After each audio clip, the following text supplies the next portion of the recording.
News Tonight with David Muir.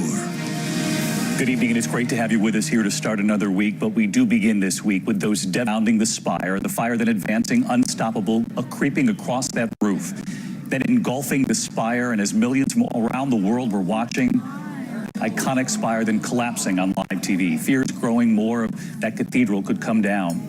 Crowds gathering in the streets below, watching the heart of Paris burn. A short time ago, the mayor of Paris on the new evacuations tonight feared there could be another collapse. The mayor revealing they now have drones inside the cathedral monitoring the fire, and what they see is, quote, terrible. ABC's David Wright is on the scene in Paris tonight. Tonight, an icon of Paris, the very heart of the city, in flames. The whole world watching in disbelief. The spire of the 850-year-old Notre Dame Cathedral collapsed, caving in the roof, engulfing this historic landmark in flames. American John Dickus in Paris watched from the balcony in shock while on the air with David this afternoon. Actually watched the spire come down about 2 minutes ago from our apartment. The sky is full of smoke, and you can smell it. Just standing on our balcony, you can smell it in the air. It's happening right in front of us, and it's just sickening. The first reports surfaced at 6:50 p.m. Paris time, an ominous image of smoke billowing from Notre Dame. Just a fire in the background. No! Then, to the horror of onlookers, the first flames burst through the ceiling. The inferno quickly out of control. The cause unknown, but it engulfed scaffolding from a $6 million renovation project. Authorities are investigating whether a construction worker may have accidentally sparked the blaze. Crowds of onlookers transfixed. This building has withstood revolutions and 2 world wars. The history of France written in stone. Tonight, a stunned silence. Many are in tears. 400 firefighters rushed to the scene surrounding the cathedral, but at times powerless against the raging inferno. We can see now the hoses and some of the spray on that fire, but it certainly just seems to be overwhelming the authorities there on the ground. There's no question. I'll tell you that for me, the most heartbreaking moment was when I saw about 20 minutes after I started watching the fire, I saw the ladders go up and the hoses start spraying, and it was just heartbreaking to watch. The ladders were not tall enough. The hoses were not strong enough. As the fire ferociously spread, authorities scrambled to try and rescue priceless art and Catholic relics from the 850-year-old landmark. Tonight, the mayor said the process is partially successful. Notre Dame, the most visited location in all of France, 30 million tourists a year. French President Emmanuel Macron said the fire took part of everyone in France with it, adding, "Our Lady of Paris is in flames." It's quite striking here to see all the Parisians that come here to gather to mourn. I don't know what to say. For me, it's the most beautiful monument for Paris, better than Eiffel Tower. Tonight, as darkness fell and the fire continues to rage, the roof and the spire are destroyed, and the race is on for authorities to save what they can. So let's get the latest on that effort. David Wright joins us live from Notre Dame Cathedral in Paris. And David, I know the mayor revealing a short time ago that they do believe that they've been able to save key parts of this cathedral. That's right, David. French authorities believe that they have managed to save those 2 iconic towers. No word yet on the stained glass. You can see the building there behind me in darkness now, but as from where I'm standing, you can see fire crews continue to pour water on it. The mood here in Paris is one of great sadness, but also resolve. The French president saying tonight, we will rebuild. David? David, thank you. The images of that spire coming down left us all with few words today. And there was an American student studying in Paris, Kelly Weymouth. She's from Washington, D.C. Her mother is visiting from home, and they were on a sunset cruise on the Seine, the famous river that runs along the cathedral, when they saw the cathedral burning. And here's what they told me. Yeah, you're right. We're watching your piece of video right now, and I don't even know how you were able to hold the phone, actually, while you were watching that through the lens of the phone, Kelly. I'm sorry you had to witness that, and just tell us what you've seen, what you're seeing now. So me and my mom were going on a sunset cruise on the Seine, and when I got on the boat, one of my friends texted me saying, Notre Dame is on fire, and we couldn't see it at that point. We were kind of shaken up, and then our boat started going down the river, and you could see the smoke just raising up, and then eventually we got next to it, and you could just see the flames going up, and eventually the tower came down. It was just very, very crazy. It must be a chilling thing to witness, obviously, with your mother. And how many other people were on that sunset cruise? We know that it's such a popular thing to do there on the Seine in Paris. There were like 40 of us maybe, and it was just kind of crazy because there was people from all different countries. And then eventually there were some French people on there, and they just started sobbing and holding each other, and it was just very, very intense. Well, Kelly, please send our best to your mother as well, and to the folks who were on that cruise. Will be forever changed by what they witnessed this afternoon. Kelly, thank you, and thank you for sharing your images. Thank you. And there was that American professor in Paris, John Dickus, who watched from his balcony while we were on the air. Describe for us a moment you saw the spire, perhaps one of the most iconic parts of that cathedral. It really defined the look of that cathedral for so many people who come to visit it. The stained glass windows, but of course that spire that we have watched tumble. There's no question that was the most horrifying moment. My partner and I were standing on the balcony watching. That was the moment that she started crying when we watched that spire fall down. It's just, it's such an iconic part of the Paris skyline. I mean, in terms of just the confusion and the sense of shock that people are feeling. It's awful to see. And the streets in front of my house right now are just choked with people. The emergency trucks seem to be having a hard time getting through. People are just sort of paralyzed and transfixed watching this beautiful, iconic building collapsing in front of them. Witnesses on the air with us today as the world, in fact, watched, and among them President Trump was shaken by the sight of Notre Dame as it burned, tweeting it was horrible to watch. At an event in Minnesota, calling it one of the great treasures of the world, the president also offering advice in a tweet, saying firefighters should use flying water tankers, adding they must, quote, act quickly. Here's ABC's chief White House correspondent Jonathan Karl. As the world watched Notre Dame burn, a somber President Trump took note of the tragedy. The fire that they're having at the Notre Dame Cathedral is something like few people have witnessed. It's one of the great treasures of the world, and it's burning very badly. It looks like it's burning to the ground. Earlier in a tweet, the president offered some unsolicited advice. Perhaps flying water tankers could be used to put it out. Must act quickly. Would that work? A veteran American firefighter told David it would not. Water is very heavy, and if it hits a structure like that out of a tanker, it could cause further collapse. Later, the French Civil Defense Agency said essentially the same thing in its one and only tweet of the day in English. All means are being used except for water bombing aircrafts, which, if used, could lead to the collapse of the entire structure of the cathedral. And John Karl joins us now live from the White House. And John, in addition to watching what was unfolding in Paris, the president also aware of the other major headline here at home that there is news on the Mueller report. You're learning that Attorney General Bill Barr will release the redacted report on Thursday. Has the White House been briefed on this?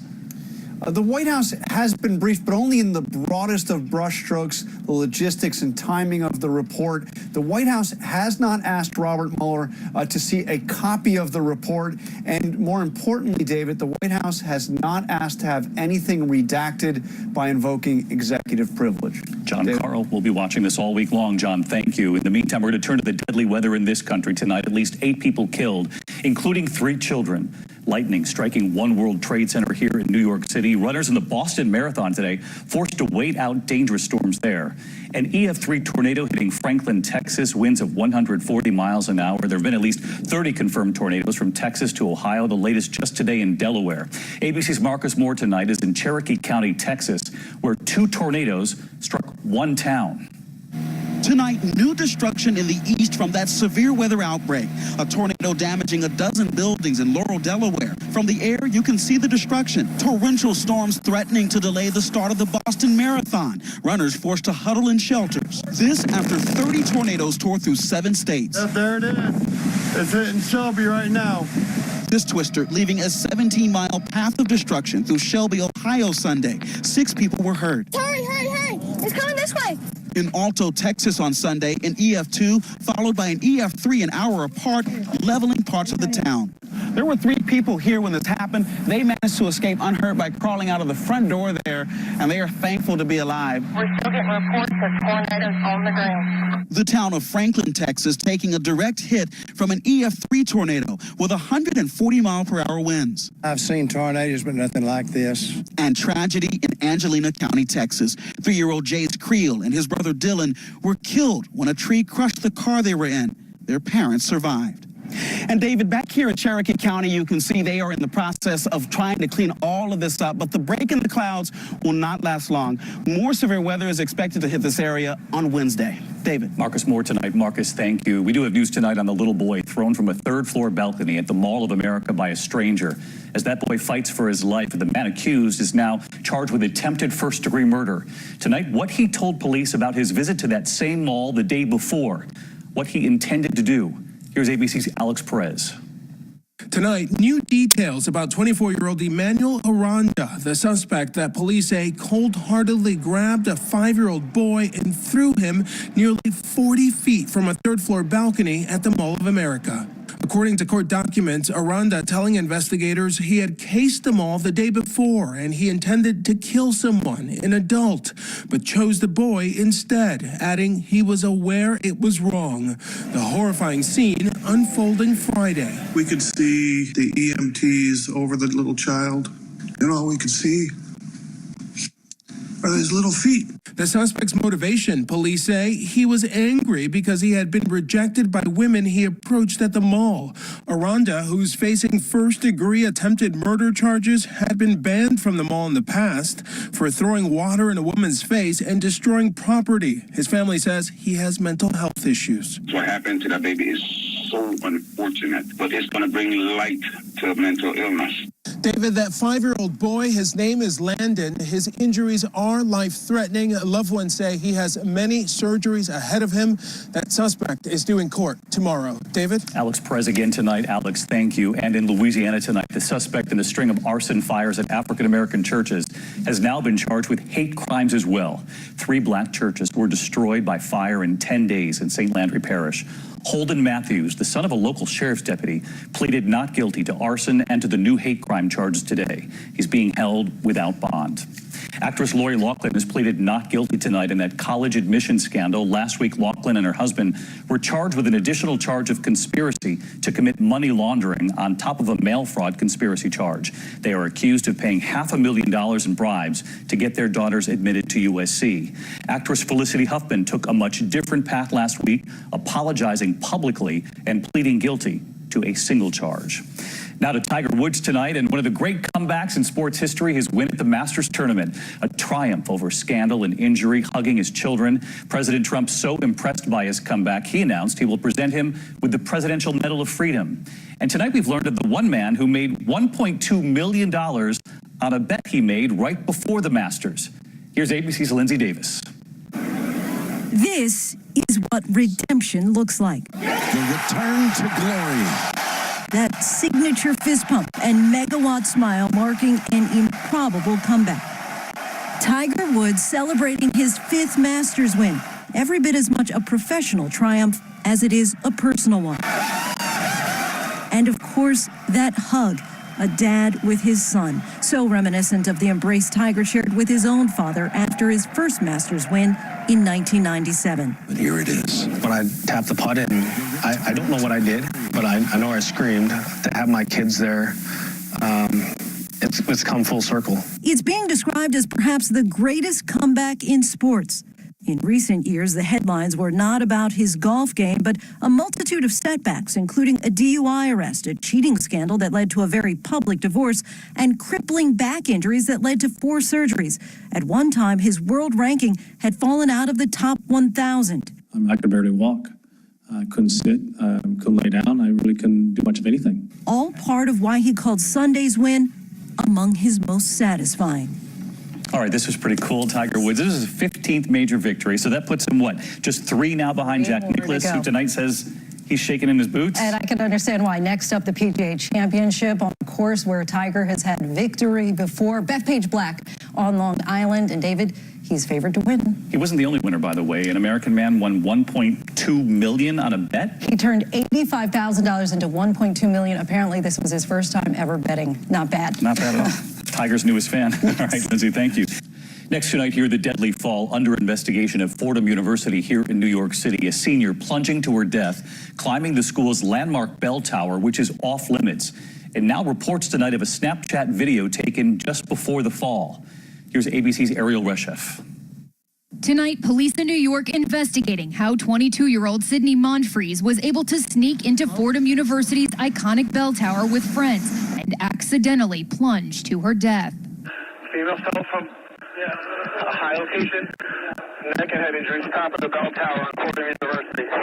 The college senior reportedly posting a Snapchat video from the top of the tower before falling 30 feet early Sunday morning from a staircase landing. That's just very sad, just a tragic incident. The tower is routinely locked off limits to anyone tempted to climb to the top after hours to take in that breathtaking view. Its winding staircase seen here during one of the university's official guided tours.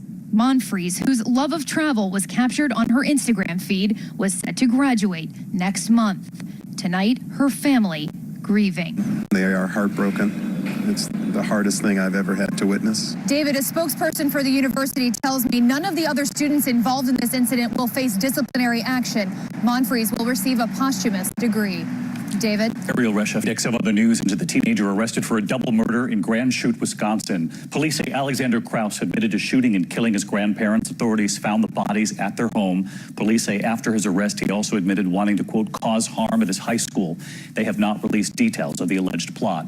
To the water rescue off the Florida Keys tonight, authorities pulled 13 people to safety when their 20-foot pontoon boat took on water in rough seas. 2 people are in the hospital. The measles outbreak is spreading across the U.S. The CDC is now reporting tonight 90 new cases in 1 week, the biggest jump this year. There are now 555 confirmed cases in 20 states, the second highest level since being declared eradicated nearly 20 years ago. And Boston strong, more than 30,000 runners from all over the world taking part in the 123rd Boston Marathon. Lawrence Chirono sprinting to the finish, winning the men's race by just 2 seconds, the closest finish since 1988. For the women, Worknesh Dagafa finishing with no one else in sight, leading the pack for most of the race. The mayor of Paris saying much of the body of the cathedral tonight appears to have been saved, and the iconic 2 towers amid prayers below. Tonight, the people of Paris, the French and so many tourists, Americans among them, watching in horror and disbelief. Others praying as their national treasure, their lady, Notre Dame, went up in flames. They drew comfort in song. The Cathedral of Notre Dame they call Our Lady, built in the Middle Ages, finished in the 12th century. It would take more than 200 years to complete. It would survive so many conflicts, from the Revolution to World War II. The images from inside tonight, reminding us of better days, the stained glass windows. Tonight we've learned that just days before the fire, 16 copper statues, the apostles, were taken off the spire, taken away to be cleaned, saved from the fire. As tonight they pray and sing, hoping much of the cathedral will be saved too. And we are with Paris tonight. I hope to see you right back here tomorrow. Good night.